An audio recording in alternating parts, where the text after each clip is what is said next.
Welcome to the hottest, bestest, greatest podcast on the airwaves, the Fake Racers podcast with your host. I'm Joe Twansky. Alongside his co-host, Davey Hazard. I had to make sure I was doing it. I was sorry for the pause.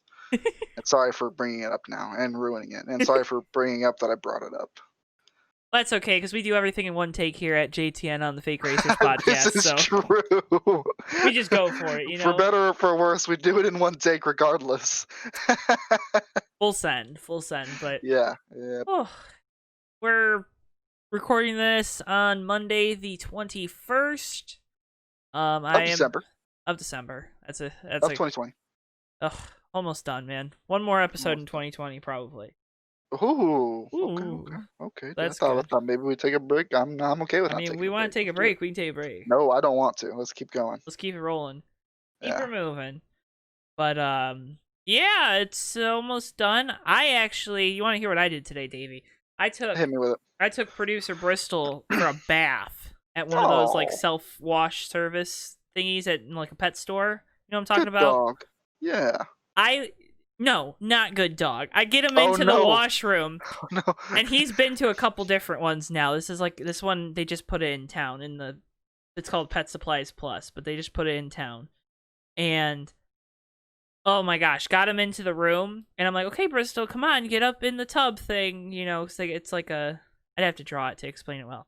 But he would not climb up in it, so I literally had to, like, get him close to the entrance, pick up his front, so he'd get up there, then pick up his back. And the whole time he's just, you know, frowning, head down, droopy ears and everything, but is now passed out on the floor behind me. It was just so much work to get him for him to take the bath. He's just so tired. He's so tired. So tired, but Poor guy. Any fun things happening in the old Davey Hazard household? I worked today. That's all I did today. This weekend was kind of cool. Had my niece over. That was fun. Let's go. It's always good. Did some sim racing, which we'll talk about later. We will. Not a special day. On the grind, making bread. Not much of it. Making crumbs. So. Yeah, but bread's good, and a great way to help Davey make more bread, so he doesn't have to stand in the bread line. Buy Fake Racers podcast merch. Just throwing it out there. That would make me very happy. Yeah. If you bought Fake Racers podcast merchandise. He's repping the hoodie right now, which you could have saw on his stream if you watched it. You know, should probably do that too. Same hoodie. So, every time I stream, I'm wearing some JTN/Fake Racers podcast merchandise. Gotta rep because I'm a company man, Joe. I love it. I know what I'm doing. Sponsor me. Get this man a sponsor. Honestly. But all right, Davey, you ready to get into this? This is part 3 of all our development stuff. I'm mostly ready to hear you rant and rave about it because I know that you feel very strongly about this one. I'm so excited. So let's get right on into it. All right, so as everyone knows, we're moving on. We did Ford the first week. We did Chevrolet last week. This week we're doing a Toyota, TRD in their development program. So, okay, let's talk about it. So, obviously, all these driver development systems, if you haven't really gotten the gist of them, they're very similar, right? They focus on kind of developing these guys, their driving skills. Some put a little more emphasis on their social media presence, their ability to work with sponsors and whatnot. When we talk about Toyota, they have a system that I think goes a little bit deeper, not necessarily just with their driver pool, but also they do a lot more stuff with, like, grassroots dirt racing. They do a lot more on that end, and then kind of coming up through the ranks.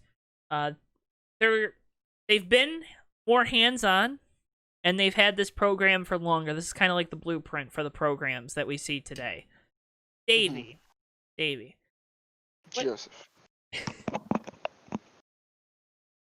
Okay, I'm waiting. I'm here and ready for it. You said Joseph, and I'm just like, whoa, that's not my name. There's a lot of opportunities if you can get into TRD, if you can get into their system. But what we've seen is struggles for guys if they don't perform, wherever that may be. You know, there's guys that get kicked out of the development system when it's, late models at their local short track. Or there's guys that get kicked out of the system in trucks, like Christian Eckes did this past offseason. Or there's guys that get kicked out of Xfinity, like Riley Herbst. But, some guys fall upwards, some guys don't. Anyways.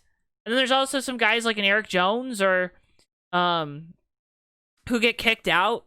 The whole system was kind of built around. So,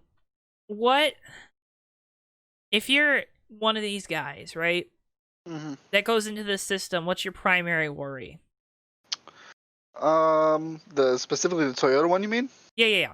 I mean, it's not exactly a secret. As the closer you get to the end of the ladder, the less seats you have, and the more likely you are to get booted out. And it's very evident very early on that it's a pretty much performance-driven program. If you're not performing as quickly as they'd like, which seems to be subjective every now and then, they'll just boot you, and that's it. And if you get another program, you're lucky. But if not, you're on your own. It's very, very cutthroat, unnecessarily cutthroat for young drivers who are trying to navigate a space that they're not familiar with, especially under the age of 20. Yeah. These drivers are still kids for the most part. And I think Nate Ryan of NBC Sports did a podcast. It was a 2-part podcast. I'll have the first part linked in the video description here on YouTube. Sorry, Spotify users, but thanks for also listening on Spotify, those that do. Did an interview with, I can't remember their names off the top of my head. I'll have to look here in a second, but with the two guys that are kind of in charge and have built this program for Toyota. And one of the things that it kind of might have swayed my thinking a little bit, just for a couple seconds at least. They talked about trying to get these guys prepared just to be drivers, not necessarily Toyota drivers. So a lot of what they did, they mentioned they lost Kyle Larson. Kyle Larson was a TRD guy. They lost William Byron, who's another guy they pointed out, like, hey, this is a guy that, But those guys left the system willingly, right? They weren't kicked out of the system. They weren't told, oh, we don't have space for you anymore. So when these guys, they talk about, like, oh, we prepare these guys and we make them good, and they bring up those guys, we can come up with, again, our Eric Jones, Christian Eckes, Rafael Lessard. We can, there's a laundry list of these guys that we can just say, hey, look at this guy. Daniel Suarez was a guy. That they, and then they brought him back into the fold, and that was that was a mess. But that was a mess. Oh my goodness, that was a mess.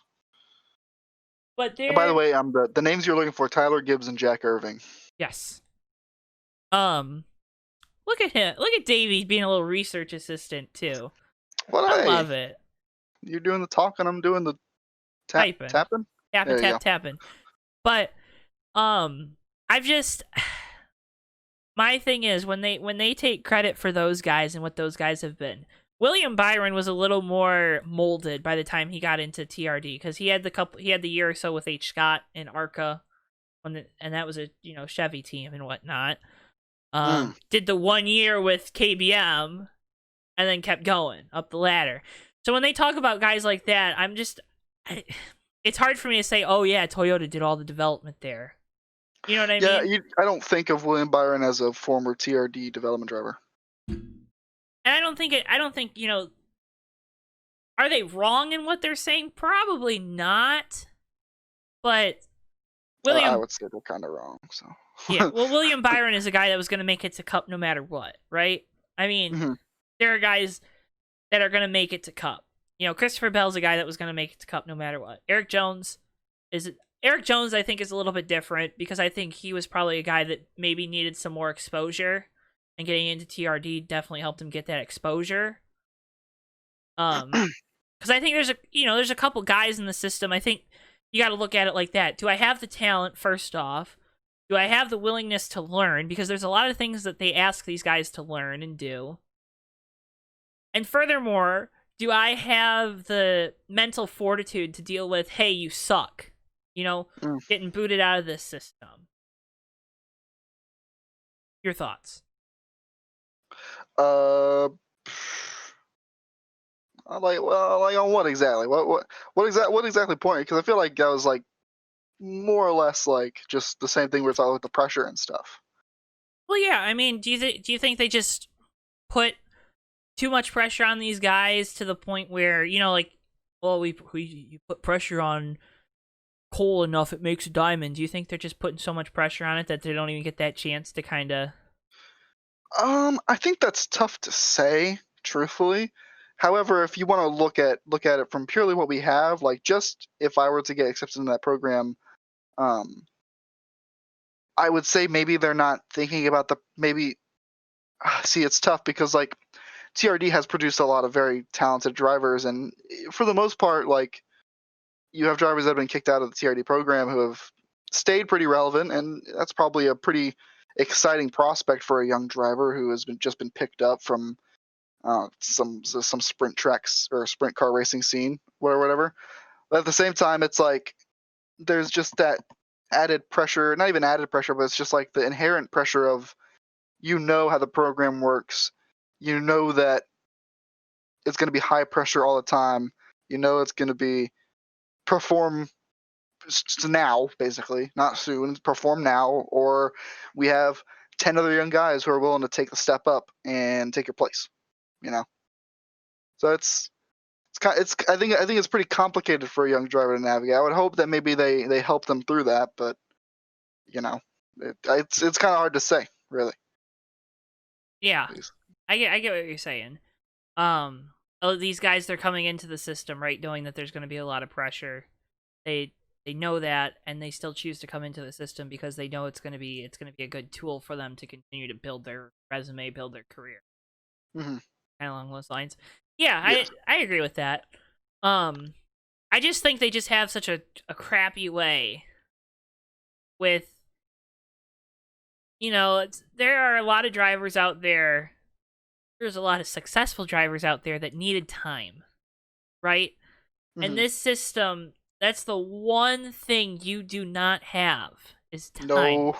Because there's always someone else. I mean, when we'll talk about a lot of these drivers here, and of course, it's always going to help to have sponsorship. It's always going to help to have, all these different things, because then you don't have to get them from the mothership, from TRD. That's a lot of the sponsorship you see on like the KBM trucks. That's through Toyota, like JBL, Mobile One, and all that. Yeah. There's a lot of things that Toyota does right, Yeah. I think where the problem isn't necessarily in the pressure or the pressure that TRD adds. It's more probably what we're gonna get into is how they handle young drivers who aren't performing. Yeah. So let's talk about that a little bit. So I think this kind of goes in with the structure, right? Their structure that they have their system built around. When it comes to the major national touring and whatnot. So ARCA, you have, whether that be ARCA East, West, or ARCA with a capital A. Yeah, Venturini, who has been the Toyota team for forever. You have JGR, where they've had Ty Gibbs in that car. They had Riley Herbst in it for a while. But we all know why JGR has that one car. Even if it is a different shop or whatever, it's for Ty Gibbs. You have Hattori with Max McLaughlin, who's a development driver for Hattori, and so by association with Toyota, and then Bill McAnally in the K&N West, and then the Truck Series. So then you move up to trucks. You have KBM. Everyone knows about Kyle Busch Motorsports. Everyone knows the 51 truck's the best truck out of the three, and that's why it wins. And also, it has the best driver in it, even if it wasn't the best truck. You also then have Hattori in trucks. And McAnally had a truck last year that was prepped out of the Hattori shop, for Derek Kraus. You move up to Xfinity. I don't know why I put Sam Hunt Racing on here because I'm still a little confused on what their relationship with Toyota is going to be. But then you have JGR. Those are kind of the two TRD teams. JGR obviously being the main one. And there's a bunch of stuff happening there this offseason, which we can talk about too a little bit. And then you have Cup, where you have, again, Joe Gibbs Racing in their 4 seats. And then you have the new 23XI, who already sound like they really want to look at expanding their team. to 2 cars, with already having sponsorship secured completely for the 23 car this year. Probably for the foreseeable future. That's insane. Isn't it? That's insane. That's 90s level economy and sponsor having this. It's crazy. It's almost like having like big time celebrities involved with the team can help you make some money nowadays too, you know? Nah, too scared. NASCAR do big things on its own. That's a whole can of worms. I'm not gonna get into it, but I want to get into it. We say this all the time, but we'll talk about that someday. I hope that's soon, because that's a whole. Okay. Moving on. Moving on. So with the structure, there's not a lot of seats, right? It funnels upwards. There's less and less seats the higher up you go. I mean, you heard it with just purely the amount of teams. You start in ARCA, you have a bunch of teams. Trucks, you have the KBM and Hattori, which Hattori's been Austin Hill for the last 3 seasons now, including or last 2, and then this being a 3rd, it sounds like. Xfinity, you just have the Gibbs cars, and they decided to put Daniel Hemrick in one of those for this year, so I don't know how that's all going to work out. I'm assuming they're going to have a 4th car for some races, or, when Kyle wants to race, Denny wants to race, and all that jazz, but limited seats, that's an issue, right? Yeah, it is. Okay. Here's something that I've I think it's kind of obvious. I'm not bringing anything revolutionary to the table here. Maybe, I feel like, we talk about how they're very cutthroat in how they handle drivers who don't perform, or they handle drivers who are on the way out. They just, they cut them and they're gone. I think instead of trying to retain the drivers that they bring on over and over and over again, they need to just recruit less drivers. They need to recruit less talent if they don't have the seats. In my opinion, they need to downsize, not keep getting bigger. Yeah, I think it's working on getting the best talent, right? You want to find those gems. You don't want to just sign a bunch of guys that are going to be busts because X, Y, and Z teams for other manufacturers are thinking about signing those guys, right? It's what we talked about with Ford, right? It was quality over quantity. Yeah, God. I'm sorry, I'm just looking at the list of names you provided me that are in the program, and genuinely, some of them I'm not sure. I know half the names. I'm not even sure about some of them, but I know it's mainly with the guys that drive for Bill McAnally out west. But I would still consider them TRD because they're with the Toyota team. That's very development orientated. Then you got mentoring people. It's just there's a lot. I just don't understand it. Well, do you want to start with drivers? Yeah, let's do it. All right. Well, let's start with the drivers. First one being, I think obviously everyone knows who he is, Harrison Burton. He'll be in the 20 car again this upcoming Xfinity season, rightfully so. Proved this year, 4 wins. He looked really good at the end of the year. Won at Texas, then won at Martinsville. Xfinity goes to Martinsville twice and Texas twice again this year. Or they didn't go to Martinsville twice, but they'll go to Martinsville twice this year. 15 top 5s, 22 top 10s. Just in 2020, and then I think he had some top 5s. 2019 when he did the kind of partial schedule there. Great season from someone who the prospects for him amongst people that I know were all kind of up and down. Some people weren't expecting much. Some people were like, oh, well, he was really good in the Xfinity car on the times he raced him, which I agreed with. I thought he was going to do just fine.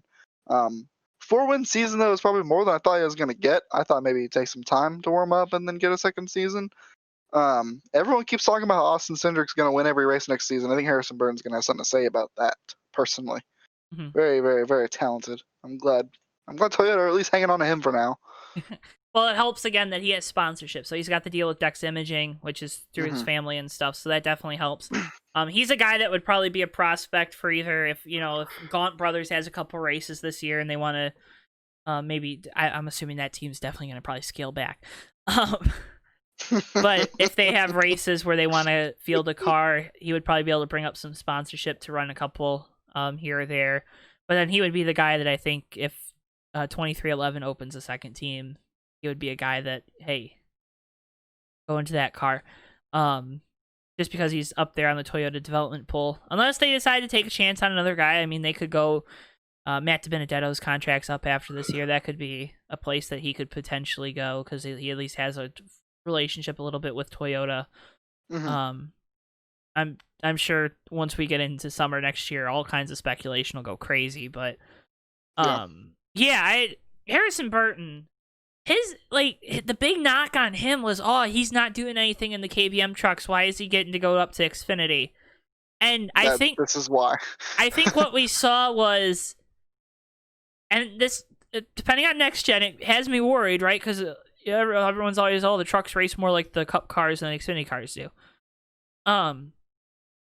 He's just calm, right? He's a very calm. He seems to have a very calm personality, and I think that in the trucks you have to be very sporadic, crazy, because the racing itself is calmer, right? You don't have.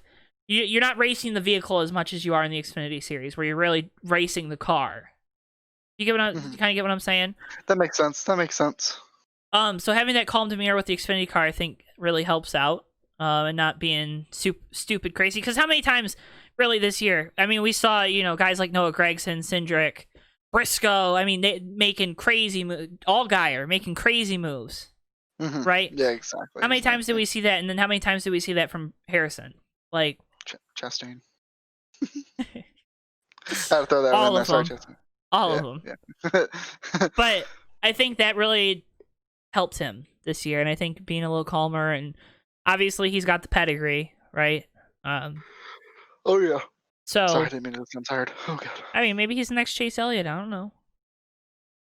Maybe we're looking at 2026, 7. I don't know how many years it took. 5 years. 2027 champion. I don't know. Cup champion. The next Chase Elliott. Next Chase Elliott. Is that what we want to be? I don't want to talk about the next Chase Elliott. We've only barely gotten this one. Good lord. But yeah, I like Harrison. I think he's gonna do good. I like Harrison a lot. He will do well. Agreed. I don't think he needs us to say that though. I think he probably knows that by now. Moving on, another guy that a guy that I had a lot of confusing. Yes. In my mind, confusing. Brandon Jones. I hope that you guessed when Davey said confusing. Brandon Jones. Yeah. Yeah. Started out with RCR in Xfinity. Looked very bad. And he did, right? Oh yeah. First year with Gibbs looked a little better. Not great though. I don't even remember if he made playoffs. I only have stats for this last year down. Because Brandon Jones 2019 wins the race at Kansas in the fall. Out of nowhere. Yeah. And we're like, wow, Brandon Jones finally won. Good for him. He's got Menards money. He's got all the sponsorship. Congratulations, you finally won a race. Okay, back to mediocrity with you. That's basically how that went for me. I was like, okay, you've done it. All right, we're done with you. You're an Xfinity lifer. Yeah, basically comes out next season. This season being 3 wins, 10 top 5s, 19 top 10s. I go back to Phoenix before the lockdown, where he outdrove Kyle Busch. Yeah. That was the turning point. Knocked down 3 wins on the season. Now, it's insane. Compared to his hype, which was 0. Yeah, his 3 wins. So he had that really good dominating finish in race car at Phoenix. He probably should have won Auto Club, which his teammate won. He had the best car there. But then he was silent until I think it was the first Kansas race in the summer. Because they only did 1. Trucks did 2. He won that one. They took tires late, I believe, and he came around in 2-lap shootout and won that. And then he won Darlington, the second Darlington race, because Hamlin and Chastain, maybe? Yeah, I think so. We're racing like knuckleheads. And knocked each other into the wall, but But that's not to discount Brandon Jones, because, again, 3 wins on a year. Very strong, considering Briscoe and Cindric absolutely dominated this past season. Brandon Jones, though, I mean, I think you touched on it, but is he a guy that could potentially push for a cup ride in a year or two? You know, is this time last year I would have said no. And then this time 2 years ago I probably would have laughed at you. Right now, I don't know. Probably he could. I could see him getting a mid to low tier cup ride and just being one of the guys. Not necessarily a field filler, but you know, One of those dudes. Gets up there, runs top 15. It's a story, Mm-hmm. you know. And honestly, if he keeps improving, I had no clue. Might even be better. And this goes back to something I kind of hinted at. TRD a lot of times doesn't give guys enough time. And look, they've given him plenty of time. Yeah. And he's starting to excel and starting to get those results. Which I think is a proof of concept for the program itself when they give someone like Brandon Jones, who, I mean, let's face it, was god-awful, had no shot at staying in Xfinity. I mean, he got his 1 win and all of a sudden he could be an Xfinity lifer. Before that, I mean, get him out of the sport. I mean, he was bad, genuinely bad. I think it's like, I think Brandon Jones could be the guy, like how they say, oh, William Byron, TRD guy, you know, all the people you were talking about earlier. Brandon Jones could be that guy, truthfully, and be like the most shining example of the program working.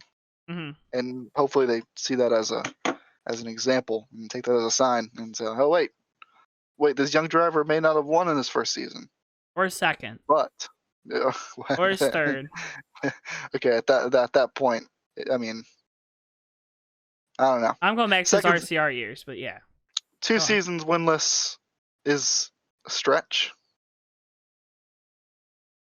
Because he wasn't winless his second season in Xfinity, was he? That was his Gibbs season, right? He's been with Gibbs for 3 years. This past year was his third. Ooh. So he went winless his first year with Gibbs. Oh, yeah. But then he had the couple years with RCR where he was in the 33, because he and Matt Tifft swapped. Jeez. For the Brandon 2018. Jones has been around longer than I thought, I guess. Oh, yeah, man. I think he's 26. What? Yeah. 26 wait, or 28. Wait, hold on.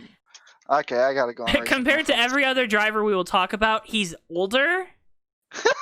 But no way. What? He's my age. He's not 26. He's 23. Brandon Jones? Mm-hmm. Well, he was in Xfinity when he was like 18, so maybe that's why. Yeah. Some more... Yeah, you're right. He had 3 winless seasons, starting 2016 to 2018. Oh. Yeah, steady improvement each year, though. Exactly. Give him time, I say. Give him time. Give him some time. But Brandon Jones, he's going to be a guy that can continue to hopefully push and do better as the years. Moving on. This is a guy you said you didn't know much about, so I'm going to tell you about him. Chandler Smith. He's going to be driving the number 18 this year. Gives the good old KBM boot to Christian Eckes, formerly boot of Todd Gilliland. Chandler Smith is kind of the guy. He's kind of like that next guy that I think that has a lot of talent and that can be really good if they don't screw it up. Had a lot of speed. 9 career ARCA wins in 33 races. They've been kind of sporadic throughout different years. He hasn't done a full season anywhere because he's been with Venturini in the 20 car down there in ARCA a lot. 16 truck starts over the last 2 years, so a lot of short tracks. 8 top 5s, 9 top 10s. I go back to, I believe it was Iowa 2019, obviously. He should have won that race. He was really quick, and then they had a problem. Reminds me a lot of like an Eric Jones. Seems to have a lot of raw talent. Not kind of a bland, though, person. Mm-hmm. But, you know, I could be wrong. I've been wrong before. Been wrong a lot. But Chandler Smith can't, again, and this goes back, and this is where I kind of want to talk about it again. It's my biggest gripe. They don't give these guys times. He's given the boot to Christian Eckes, who is leaving after 1 year in the KBM trucks, right?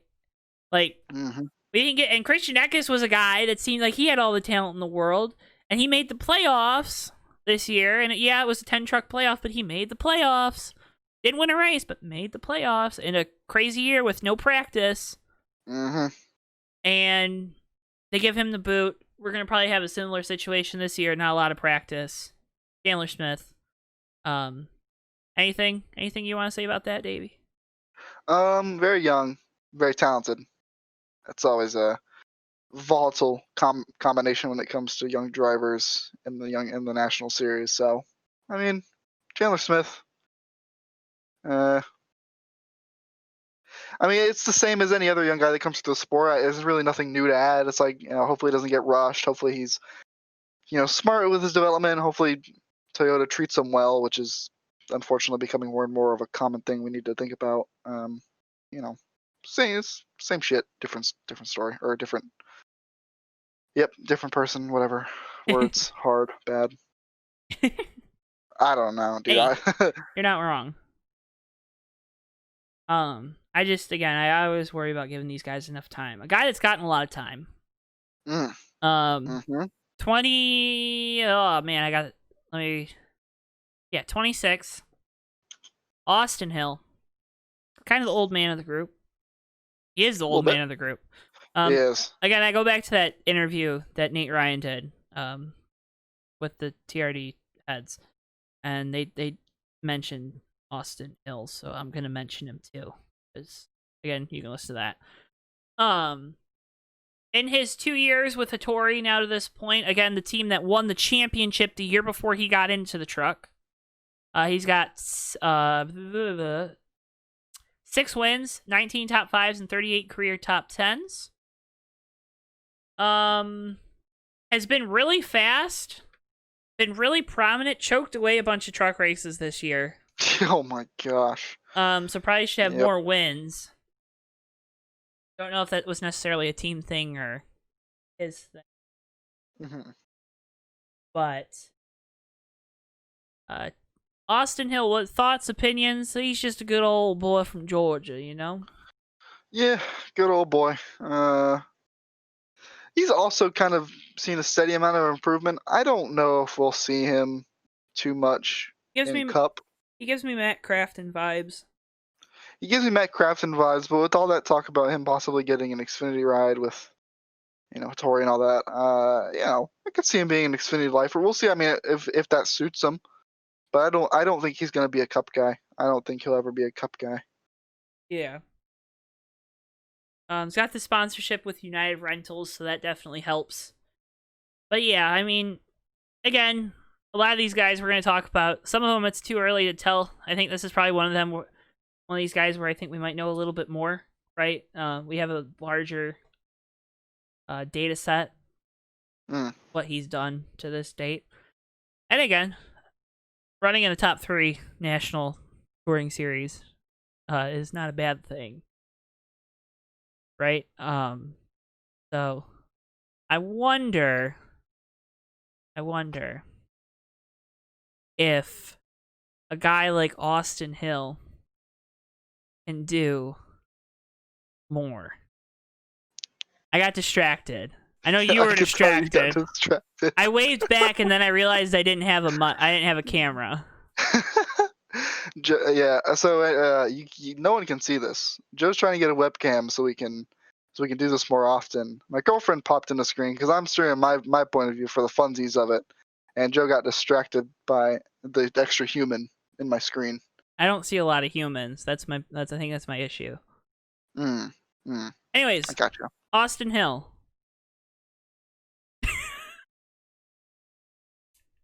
Austin Hill.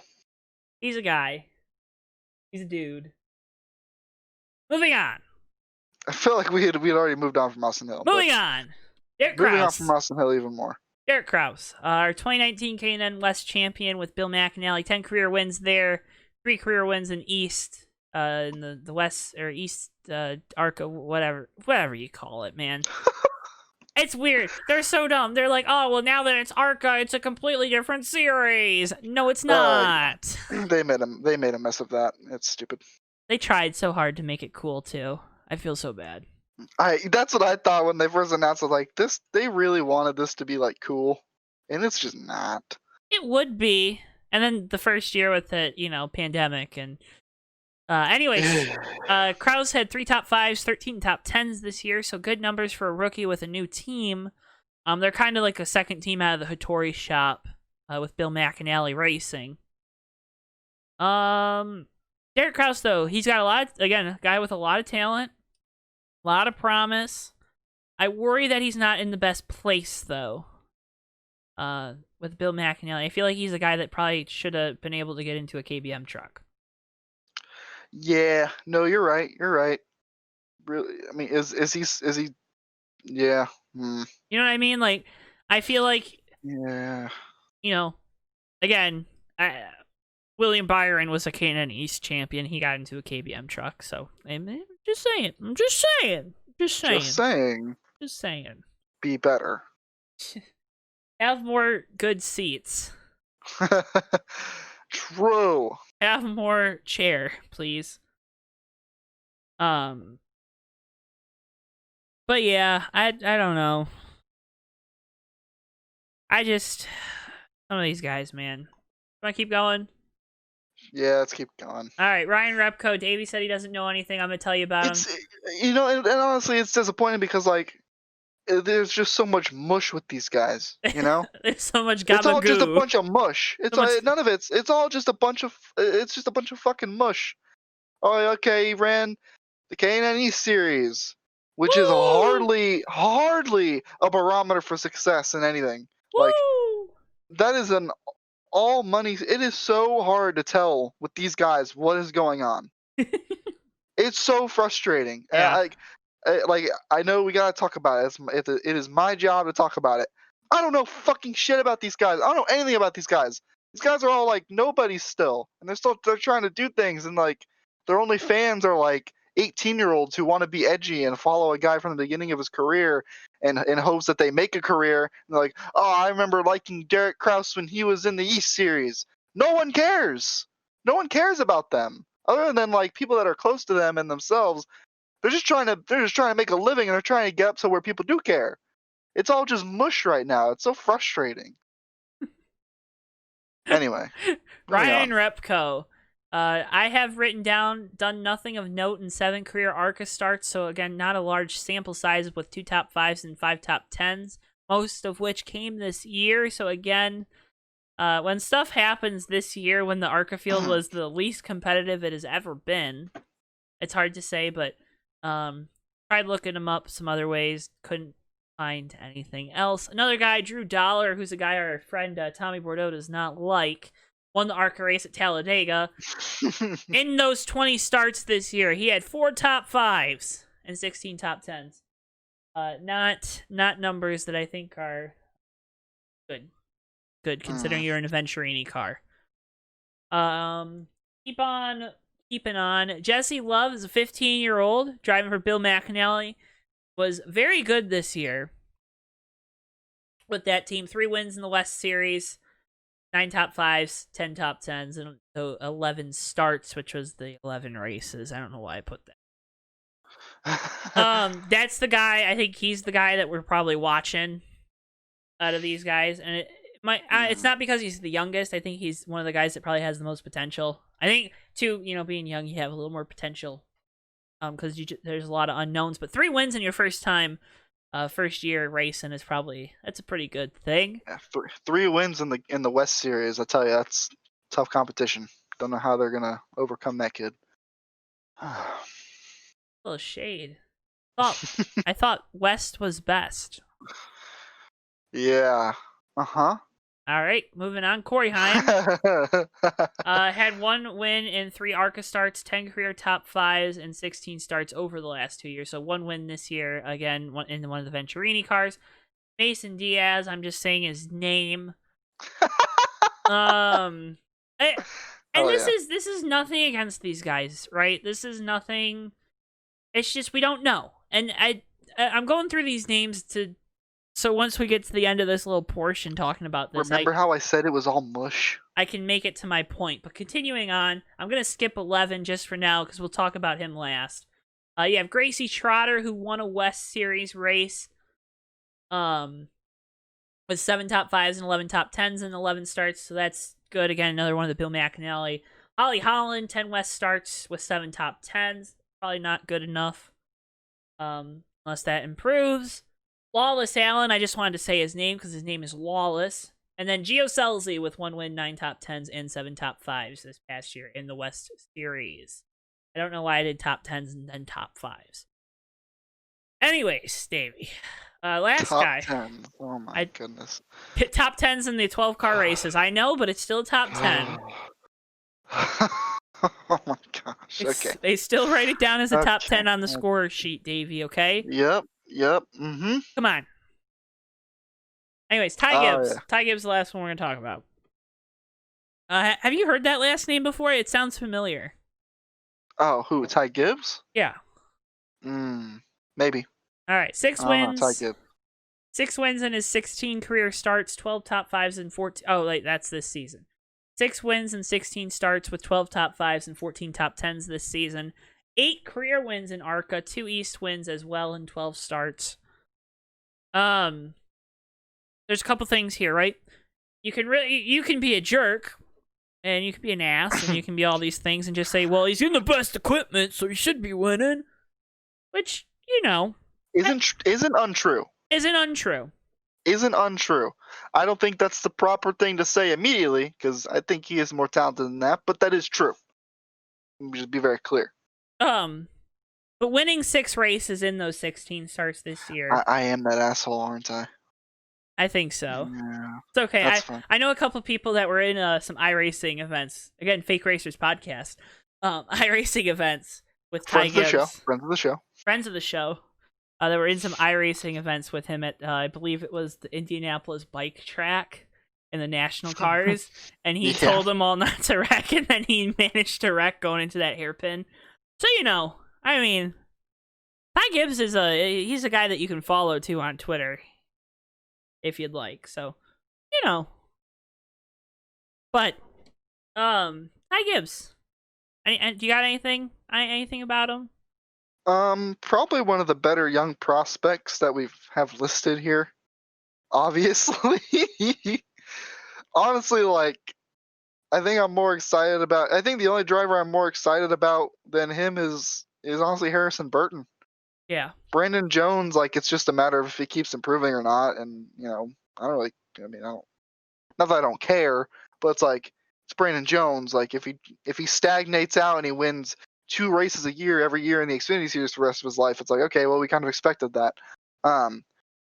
But Ty Gibbs has shown a lot of promise. He's very talented. He is in the best equipment, so he should be winning. It's true. It's not, people who say that, and then I think it's unfair to say that and then discount the fact that he is talented. I think if you say that and also add that he's talented, I think you're making a good point.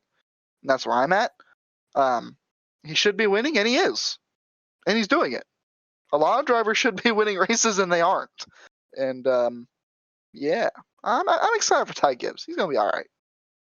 Yeah, I think he's going to be really good. It sounds like, too, he could be running some Xfinity races this year with Joe Gibbs Racing. That's where I've heard the name before, Joe Gibbs Racing. Wait. The Gibbs guy? Yeah. What? Is he related? I think so. Could be. What? Potentially. That's weird. Never know. I don't understand that. Just because he has the last name, he's related? I don't know. In the end, the problem, Davey. The problem is too many drivers, not enough seats. Too much stuff, not enough space. It causes them to lose these guys that have talent and that can be really good. True. And your third point, which actually I was just about to say this, they're okay with that. They're fine. They're very okay. I was actually about to say that without even looking at it, but yeah, they're totally okay with that. I mean, I guess at the end of the day, for them, they have a business to run. And that business is trying to develop drivers, not necessarily failing, but not seeing enough progress, saying bye, and then just ordering up another 6 15-year-olds from some shit dirt track in the Midwest. And there you go. There's your TRD recruitment plan. Yeah. Kick out 2 guys, sign up for 4 more who ran top 5 while a Toyota guy was there. Mhm. And there you go. There's your TRD recruitment program. Hire me. I can spot talent, and by spot talent I mean I can kick out Guys I don't drivers with like. talent, guys I don't like, guys I don't like, and then bring in the guy who finished 6th at fucking Snowball Derby. Chautauqua, Missouri, in the clay dirt track in a sprint car, owned by a guy with 17th. Whatever. Wow. Hire Davey Hazard. Talent prospect. Dirt's for farming. Oh man. I have a couple people angry with that comment. And I'll say it with my chest. Dirt is for farming. If y'all could see the camera, I'm looking at it. Dirt is for farming. Thank you. Yeah, but anyways, yeah, again, that's the big problem with this whole system, right? I mean, it's just not enough seats, too many drivers. Too much stuff, not enough space. But anyways, moving on. Fun stuff. Here we go. Moving on to the United States Online Racing League from North Wilkesboro. Wilkesboros. That track looked really updated. It's almost like they saved the speedway in the video game. Anyways. Whoa, what? I put ha ha ha ha ha ha ha ha ha, what a race. I think that's an unfair caption. I think it is, too. It's actually quite a decent race. I thought about it. It was a decent race. I mean, there was You were struggling. Oh, it was a bad race for me. I had a bad time. You were struggling. It was rough. Why was that? It was rough. I don't know. I was really decent Monday. I ran top 3 Monday. I led a bunch of laps Monday. Monday being the support race where we raced the track that the Cup Series is at. The same weather and same physics. It was really decent Monday. Saturday just couldn't figure it out.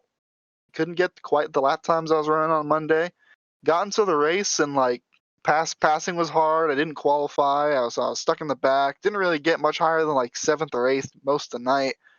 Got involved in a couple wrecks. One of them was my own doing. One of them I got spun out by Huang, and then the other one, Darren Ingram veered into my path and pancaked me into a wall. What? That was pretty good. That was at the end of the race, and so that one kind of screwed me over for the whole rest of the race. Ended up with a decent finish though.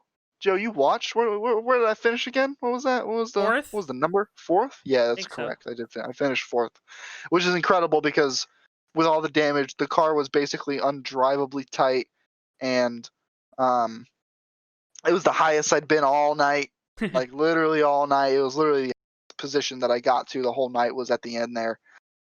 Very Jimmy Johnson-esque performance, pulling something out of my ass and getting a good point stay out of it, and I'm very proud of that. You gotta emulate your heroes, right? I do all the time. Literally, I feel like I am him sometimes. When he talks about his racecraft, I holy shit, do that. That's what I do. And I think I do it on purpose, but I think I do it on purpose and I don't realize it. Subconsciously do it on purpose. Because I really do try to emulate him, on the racetrack and stuff. I enjoy the calm but relentless style. It's very good for me.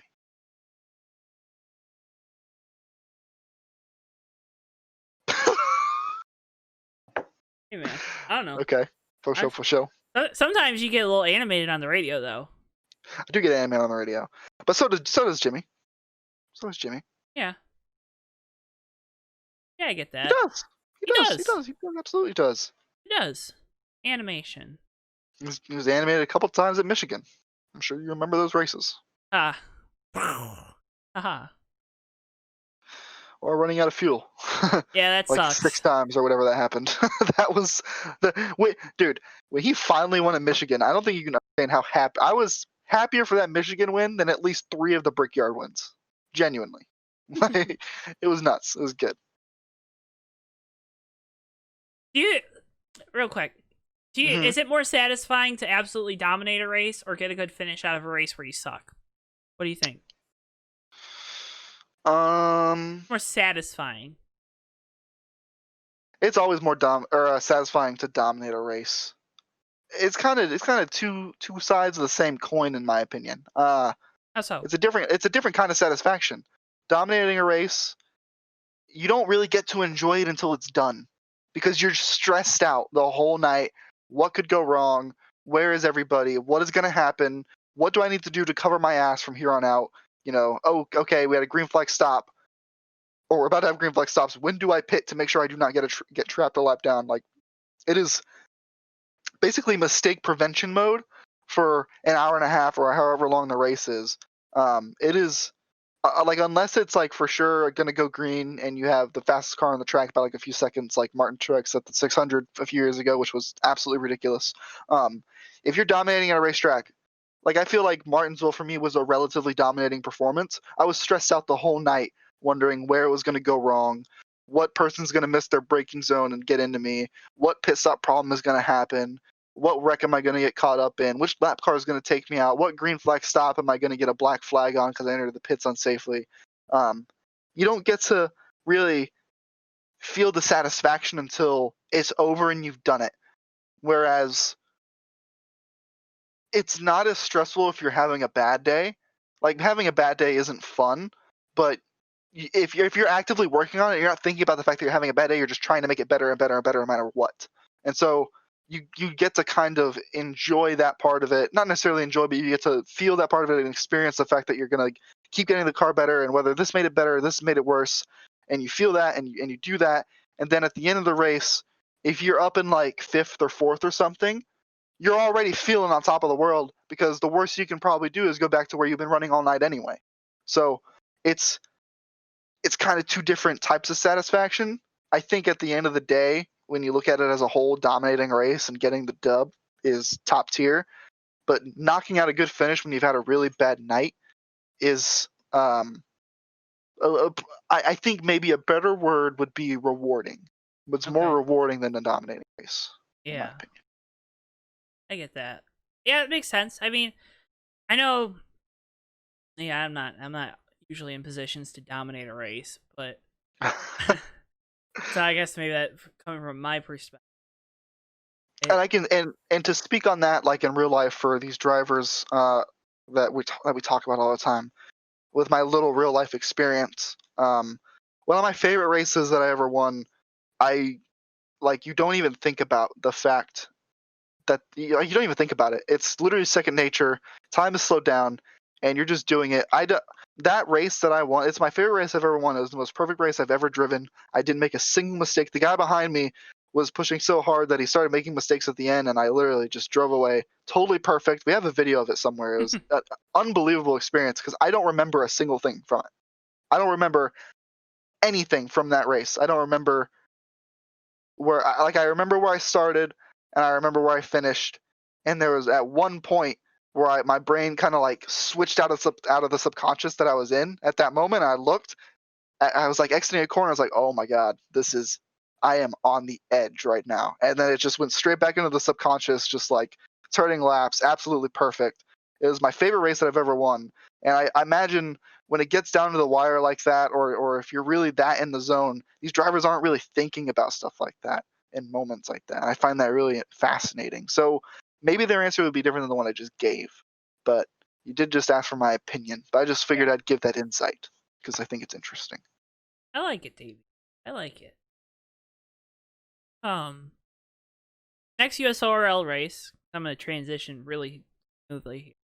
Hmm. Um, is on January the 9th, so y'all get a decent break. Like we have gotten a decent break here. Hmm. Late Saturday night broadcast, but so that one will be on JTN. A couple programming notes. Mm. I'm not sure when this episode's gonna come out. I have a feeling it's not gonna come out the day we record. It might come out Tuesday night instead. Depending on how a couple things go, a couple minutes, but um, we'll be back with USRL on the 9th. You can also always check out, we have a great library now that we're kind of building of different race broadcasts we've had. Make sure you check those out if you haven't already. They're always a lot of fun, especially USORL. I mean, Hobo was really fun last night with the Christmas shootout. It had a lot of wrecks, but it was a really cool track that they were racing. We had a great battle at the end. So definitely, if there's going to be one part of that race you're going to watch, you're going to want to watch the last, maybe 20 or so minutes, at least before the driver intros at the end, or interviews rather, excuse me. But there's a lot of great racing here on JTN. Remember, if you have a league that you want broadcast, you can head over to our Facebook page there. Give us a like on Twitter, or give us a follow on Twitter as well. Davey, where can they find out more from you? Oh, more from me. D7H5er with an ER at the end on Twitch. Davey Hazard on Twitter, at Davey Hazard. At D7H5 on Instagram. That's where you can find out more about me. If you want to check out my YouTube, which I don't know why you would, that's also D7H5. Maybe I'll upload something. Maybe I won't. Probably won't. But check it out anyway. There's some cool videos on there from old league races and stuff. I mean, you can always just upload your Twitch streams, because Twitch only, houses them for 2 weeks. That's a good idea. Bam. Content. That's a good idea. That's a good Content idea, creator, Davey. You're a CC. Also, on that note, definitely tune into the USORL league races when JTN is broadcasting them, or when I'm streaming them for that matter, because the season's really starting to heat up. The last couple of races have been pretty good for 2 short track races. I'm kind of getting a little groove rolling now where I'm not getting completely annihilated in these races. Austin Hakes, my buddy, my teammate, he's getting a good groove. Tom Bordeaux and Joe Twansky in the broadcast booth do a good job. Joe Twansky, that's you. It is me. Yeah. Wow. You gotta tune in. Honestly, I know you bitch about Saturday sometimes, because sometimes Anchorage was awful. It's past my bedtime, too. I think that's what it is. I don't blame you for being cranky. Maybe get yourself a cup of coffee at the start of the broadcast. I tried it. I can't drink coffee. I usually drink like a Coke or something, or Powerade. Do you like energy drinks? No. Do you like energy drinks that don't taste like energy drinks? No. Really? Yeah. Very particular. Yeah, I would recommend Amp Energy, but that's fine. That's okay. That's one of your sponsors. Of course, you'd recommend them. You see, I did that real smooth. But tune in. The races have been starting to get pretty good. And Joe, you do a good job on the broadcast. I enjoy watching them back, regardless. Tommy's World's going to make a return for Dega. That's going to be really exciting. Can't wait to see what he can't wait to see what he does for that one. And I genuinely can't. I genuinely am actually really excited to see what he does with Dega. He should have a couple things, and you should have a couple things coming too in the mail. Because he's a creative guy. Oh, I might have to show that off on my Twitter, which I gave you. So, you can check those out and linked below. You can check out my Twitch, linked below, as well as the JTN Twitter, JTN Facebook. Those are the best ways, again, to help support us at JTN. Also, if you're on Spotify, hit the follow podcast button on there. Make sure you listen to them. Make sure, too, if you're on YouTube, hit subscribe if you haven't already. Like the video. We appreciate all of y'all doing so. If you feel extra giving at this time of year, hit the share button. And share with all your friends, family, coworkers, whoever you want to share it with. We'd appreciate that as you continue to help us build our brand here at JTN on the road to 400 subscribers on YouTube. So, again, appreciate y'all so much. Davey, I'm going to let you close it out here for our last episode before Christmas. Okay, so I would like to thank everybody for listening to the Fake Racers podcast, everyone who has been listening to it, all the USRL people, for example. Every once in a while, they'll bring up something that I said, and they'll agree or disagree or whatever. I love that. That's my favorite.